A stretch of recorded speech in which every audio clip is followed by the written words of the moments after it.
Merci beaucoup. Merci de m'avoir invité à cette table ronde, à vous écouter et à faire votre connaissance ainsi que celle de vos travaux. J'ai lu votre livre avec beaucoup d'intérêt, un peu plus que ça même. Je crois que votre livre montre par lui-même la grande difficulté de la question de la formation, parce que c'est un livre extrêmement clair qui a des éléments de force et de limpidité. Cette discussion en témoigne, ne serait-ce parce qu'elle permet un débat, éventuellement des désaccords, dans une certaine clarté. Et en même temps, vous n'auriez pas pu écrire ce livre si vous n'aviez pas toute votre expérience d'analyste, cette parfaite connaissance des différents courants sur lesquels nous nous appuyons. Plus qu'une connaissance, enfin une pratique, une redécouverte sûrement dans chaque cure des positions et des apports de tous ceux que vous avez cités, Bion, Mélanie Klein, Freud, Winnicott évidemment, et que c'est très difficile de transmettre ça à des jeunes analystes, parce qu'en même temps vous leur donnez accès à quelque chose de très simple, mais qui suppose, pour l'acquérir et le comprendre, une culture analytique tout à fait considérable, qui risque de ne pas leur apparaître au premier abord, hein, puisqu'ils sont d'une certaine façon de plein pied dans quelque chose. Donc comment faire coexister ces temps dans la formation? Je crois que c'est effectivement une difficulté assez importante. Alors mes questions, il y en a plusieurs, mais ma question rejoignait celle qui vous a été posée, c'est-à-dire c'est sur la différence que je trouve très intéressante et très féconde que vous faites entre relation analytique et transfert contre transfert. Ça me paraît à la fois intéressant et pas évident. Hein, mais je prends plutôt cette non-évidence comme quelque chose d'intéressant. Donc j'ai envie de vous inviter à en dire un petit peu plus sur la façon dont concrètement vous pouvez nous faire entendre ce que vous appelez relation analytique, étant bien entendu, enfin du moins je le pense, qu'il ne s'agit pas de relation maternante, il ne s'agit pas de relation entre deux égaux, il ne s'agit pas de relation imaginaire, il ne s'agit pas d'empathie partagée. Bon. De quoi s'agit-il exactement?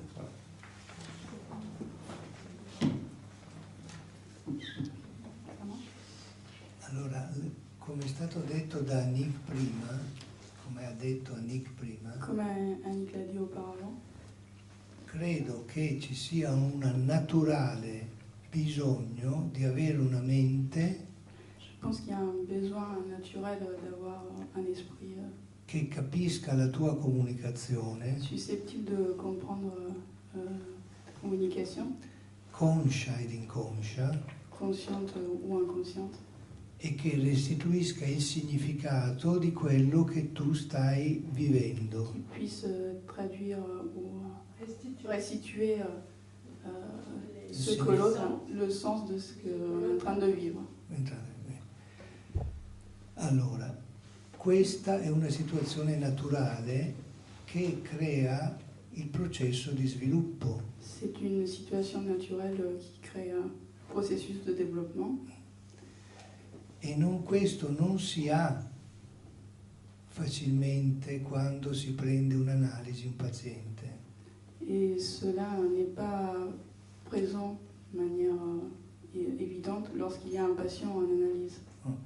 Voi sapete che un certo tipo di letteratura, specialmente kleiniana, degli anni 70, 60, 70, 80, Vous savez qu'il y a un certain type de littérature, surtout kleinienne, des années 60, 70, 80, ha molto sottolineato il problema degli attacchi all'analista e alla dipendenza analitica. a beaucoup insisté sur les attaques vis-à-vis de l'analyste. Vis-à-vis la dépendance. Et la dépendance. Io credo che questa teorizzazione sia stata troppo allargata, troppo Je espansa, pense que cette théorisation a été trop élargie, ma penso che abbia un nucleo di verità mais je pense qu'il y a un noyau de vérité. e cioè che i pazienti con delle strutture psicopatologiche, c'est-à-dire que les patients avec des structures psychopathologiques, megalomaniche, narcisistiche, mégalomanes, narcissiques, non tollerano la dipendenza. ne parviennent pas à tolérer la dépendance. Vi faccio un piccolo esempio. Je vous fais un exemple. Io ho un paziente da circa 20 anni di analisi, 4 volte alla settimana, J'ai un patient 4 fois par semaine depuis 20 ans en che è analyse, uno psicotico grave, qui est un psychotique grave. E adesso è molto migliorato Maintenant, il s'est beaucoup amélioré. e la mia speranza di poter finire l'analisi, essendo abbastanza sicuro che la psicosi è superata. Et j'ai de l'espoir pour que l'analyse se termine, la psychose étant dépassée. Quando è venuto da me, lui era chiaramente delirante, allucinato, Lorsqu'il est venu me voir, il était clairement délirant et allucinato, tanto che io non l'ho preso in analisi au subito. point de ne pas l'avoir pris tout de suite en analyse. L'ho visto una volta alla settimana vis-à-vis Je l'ai vu une fois par semaine en face à face. e poi entro un anno sono arrivato a 3 sedute sul lettino Et au fil d'un an, j'ai commencé à 3 séances allongées sur le e divan. poi ho cominciato a fare 4 sedute che fa tuttora. Et on est passé ensuite à 4 séances, comme c'est le cas maintenant. Bene, da un certo punto di vista era molto migliorato D'un certain point de vue, c'était beaucoup e amélioré. io mi sono ricordato di come lui era le prime Et sedute je me suis rappelé de comment il était lors de ces premières séances. e gli ho detto: guardi, si ricorda come era angosciato le prime volte che ci vedevamo? Et je lui ai demandé s'il se souvenait à quel point il était angoissé les premières fois quand on s'était rencontrés. Pensi, mi ricordo che quando lei doveva firmare il pagamento, Je me souviens quand il l'assegno, fallait signer le chèque, lei impiegava anche 2 o 3 minuti perché era anche tremante. ça lui prenait 2 ou 3 minutes puisqu'il tremblait.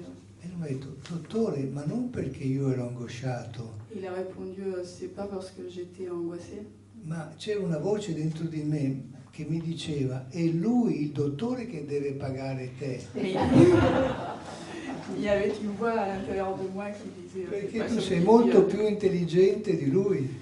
il y avait une voix dans le patient qui lui Questa disait è una prova c'est à lui de payer. una prova evidente di attacco alla dipendenza.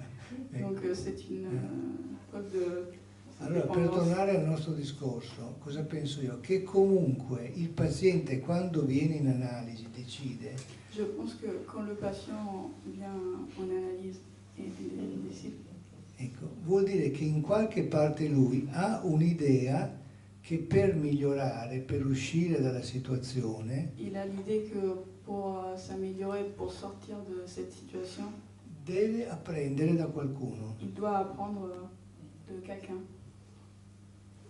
Allora, come si sviluppa la relazione analitica? Alors comment on développe la relation analytique? Dalla esperienza continuativa di essere capito, À partir de l'expérience perpétuelle d'être compris. di essere capito, d'être compris, non solo nei bisogni, Non seulement dans les besoins, ma anche nelle distorsioni della sua mais mente, aussi dans les distorsions nella de son esprit, megalomania e così via. de sa mégalomanie et ainsi de suite. Quando questo non avviene, Quand cela n'a pas lieu, si crea quella che Rosenfeld ha descritto in modo chiaro, l'impasse analitica. il est alors question de ce que Rosenfeld appelait un passe analytique. L'impasse analitica, no? Allora c'è un arresto dello sviluppo. Il y a alors un arrêt du développement. Il paziente comincia a star zitto in seduta, Le patient commence à se taire pendant la séance, arriva in ritardo il arrive en retard e qualche volta se ne va. et parfois il s'en va. Allora la cosa importante, secondo me, c'è un'alternanza, c'è quasi un'opposizione tra transfert e relazione analitica. Alors pour moi, il y a comme presque une opposition entre transfert et relation analytique. Uno deve interpretare il transfert Il faut interpréter le transfert per far sviluppare la relazione analitica. pour que la relation analytique se développe. Cioè bisogna togliere via il passato, come diceva Freud, Il faut, comme Freud le disait, enlever le passé per permettere al presente della relazione di svilupparsi. pour permettre au présent de la relation, à la relation présente de se développer. Per questo la nostra esperienza è che i primi anni di analisi sono i più duri anche per noi. C'est pour cette raison que les premières années d'analyse sont les plus dures, même pour nous, Mentre quelli successivi tandis que les années sono suivantes belli, più facili e piacevoli. sont plus agréables et faciles. Tanto è vero che noi dobbiamo elaborare un lutto quando decidiamo che è giusto finire l'analisi. Au point que c'est à nous de développer, faire un deuil quand il faut arrêter une analyse. Je pense qu'on va s'arrêter à 11 heures. Il reste 2 minutes. J'ai eu plein de réflexions en écoutant toutes les interventions. Je voudrais peut-être souligner 2 choses. Peut-être une différence dans la façon de conceptualiser dans la pensée française, c'est de valoriser davantage le concept de régression que vous nous faites. Vous dites que vous pouvez vous en passer. En France, on ne peut pas s'en passer pour la raison suivante. Mais on va se rejoindre. C'est une question de conceptualisation. C'est-à-dire que quand vous parlez de la régression topique et formelle dans votre livre, vous en parlez par rapport effectivement à un retour à des modalités de fonctionnement mental primitives et plutôt pathologiques. Alors que en France, quand on parle de la régression topique et formelle, c'est au contraire quelque chose de progrédient, quelque chose de positif, qu'il faut favoriser chez des patients qui n'ont pas forcément cette capacité de régression topique et formelle, en particulier des patients qui présentent un fonctionnement psychotique.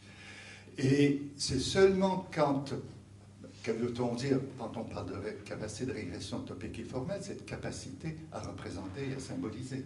C'est donc à transformer les émotions, sur lesquelles vous insistez beaucoup, en un processus de pensée sur les émotions, mettre des mots sur les émotions et donc permettre ce que vous appelez le développement de la relation analytique. Et je pense que de ce point de vue-là, nous valorisons le concept de régression, alors que vous dites pouvoir vous en passer, mais vous vous en passez sans vous en passer, parce que vous insistez beaucoup sur, par exemple, l'exemple de cette enfant triste avec qui la mère va parler. Elle va lui permettre de mettre des mots sur ses émotions, mettre des images. Et c'est ce que nous appelons la capacité de régression formelle et topique. Alors donc vous voyez que là, il y a une différence entre nous. Par ailleurs, vous faites une différence entre psychose de transfert et transfert psychotique. Je trouve que c'est extrêmement intéressant. En France, nous ne valorisons pas dans le travail avec les patients psychotiques le développement d'une psychose de transfert, parce que nous pensons qu'il y a un risque qu'on reste enfermé dans ce que vous appelez le transfert psychotique, et qu'on va valoriser la possibilité de développer ce que Freud appelait l'observateur désintéressé du patient psychotique qui regarde ses fantasmes morbides, c'est disons sa partie psychotique, en valorisant ce travail autoréflexif sur la partie psychotique, sans s'enfermer dans le transfert psychotique. Voilà une petite différence, mais là, on se rejoint parce que moi, j'ai été frappé. Bon, j'avais beaucoup travaillé avec vous, votre livre précédent, sur la vulnérabilité à la psychose, et je crois que j'étais sensible au fait que vous étiez dans un travail de réflexion pour favoriser la processualité, bien sûr, mais la capacité associative, je dirais, la capacité de régression topique et formelle qui permet ensuite la régression temporelle. Et je crois que vos leçons aux analystes en formation, elles correspondent à cette façon de travailler que qui est la vôtre, que vous voulez ainsi transmettre. Il est 11 heures, je crois qu'il faut qu'on s'arrête un quart d'heure, et je dirais qu'on va ensuite commencer par votre texte sur la formation. J'enchaînerai, les autres enchaîneront, et nous compléterons notre matinée avec un accent porté sur la formation psychanalytique auprès des analystes en formation. Alors, pause de 10 minutes. 10 minutes.